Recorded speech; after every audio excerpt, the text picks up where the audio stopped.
The ultimate paradox of life is that in order for us to become truly one, we have to first realize that we are two. So I will explain.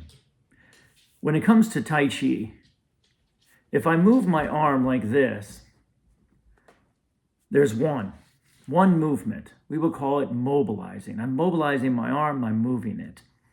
However, there's another part that we don't always see, and that's called stability. So as I stabilize the arm by allowing the energy to go down and then I move it, it becomes much more stable and strong because the energy is going down in order to go up versus just going up. You see, these two parts are inseparable. Stability and mobility are one. But if we don't know there's a stabilizing part, we would just move, and we do it all the time. So you have to recognize the two first. This is what awareness, this is what presence is all about, is recognizing there's two parts. And this is where a lot of the pain comes from the body, is the body is moving without stabilizing itself first, or recognizing its own stability, therefore pushing against it. And when this happens, the body must let us know in the form of negative emotion or mind activity or even pain. Now, what I want to convince you is the same thing that's going on within. Our spirit, our soul, what I call my I am presence, the presence of God within, is your stabilizing part of your life. You're out here moving, each one of us, but we have a stable part that is inseparable from each one. And we are sovereign beings. Therefore, each one of us have a stabilizing agent that is particular for us. We would call that presence. Now, the way it works is every time you use the words I or me, you are speaking on behalf of these two parts of you. One, that part of you right here, right now, that limited perspective that we all know. And also this broader, more higher, godlike perspective that we are. Now, this presence is perfect. Divine love. It sees only forgiveness and innocence because it knows that this is an eternal nature and it's always about what's next, what's next, what's next. It's never looking at what was, ever.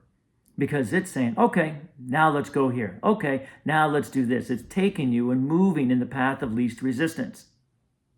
The most fun, most excitement, most joy, and most passion. And it does this with perfect innocence, forgiveness, and grace. For everyone, always.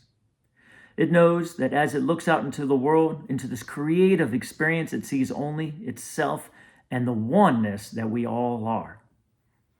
So now this smaller self, this lower self, so to speak, that we, each one of us are, when we speak, I, me, we're factoring in both of these parts of us.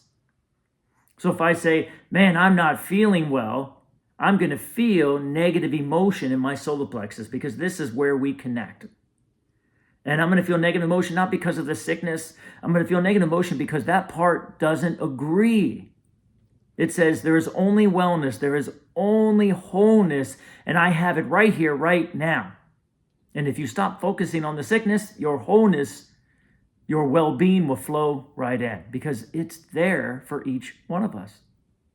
If I say, I don't agree with that, I don't like that, and I create a negative judgment towards myself or anyone else, I'm going to feel negative emotion in the solar plexus, and my heart is going to start closing simply because I'm trying to squeeze off the life because that part of me, that's also part of that thought or word,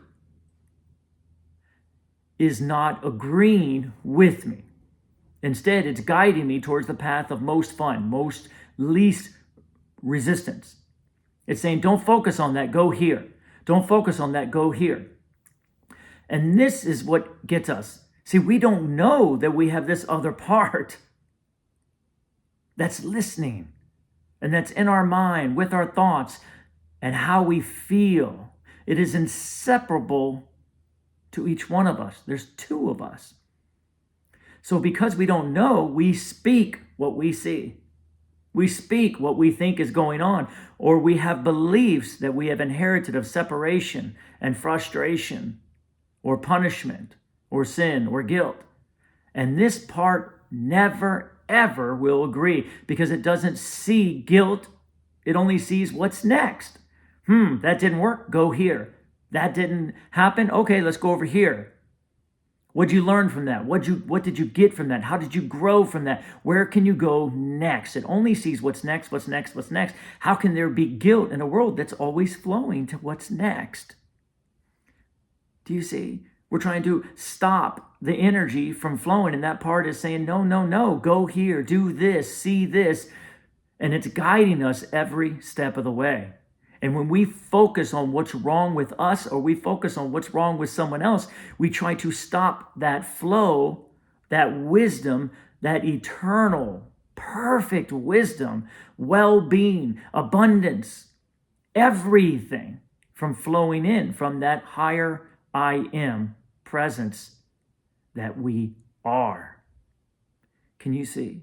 So first we must realize there's two. I'm speaking on behalf of two. I'm thinking on behalf of two. Two vibrations. One that's perfect. One that is eternal, divine love. That way, we might not get 100% of divine love. No one's saying that. But we can be inspired to move in that direction through forgiveness of our own perception. Because forgiveness has nothing to do with someone else out there doing something wrong or doing something that we don't agree with. Forgiveness has to do with our own perspective. This individual perspective that we hold here from this physical mind that is not in line with the higher mind, that I am presence that is trying to guide us. But we first must release our perspective.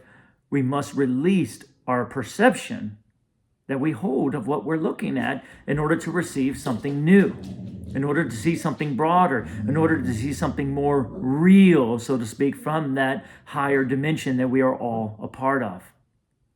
So I implore you, make sure that you take in consideration both perceptions, both perspectives when you speak or when you think or when you act.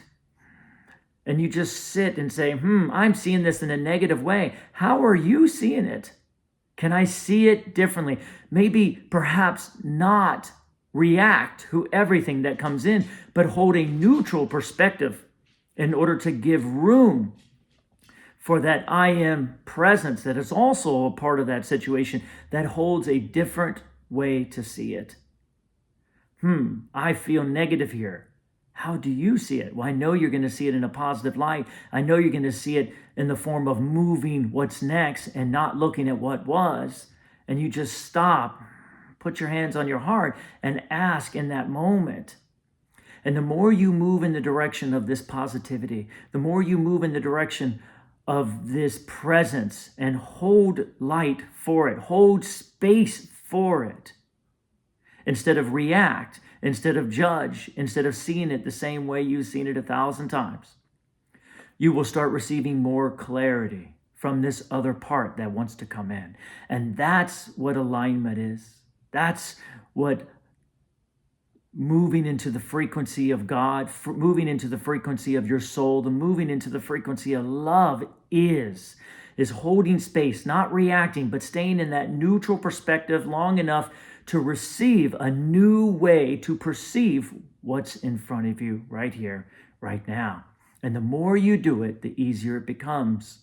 And the more you connect to that presence within.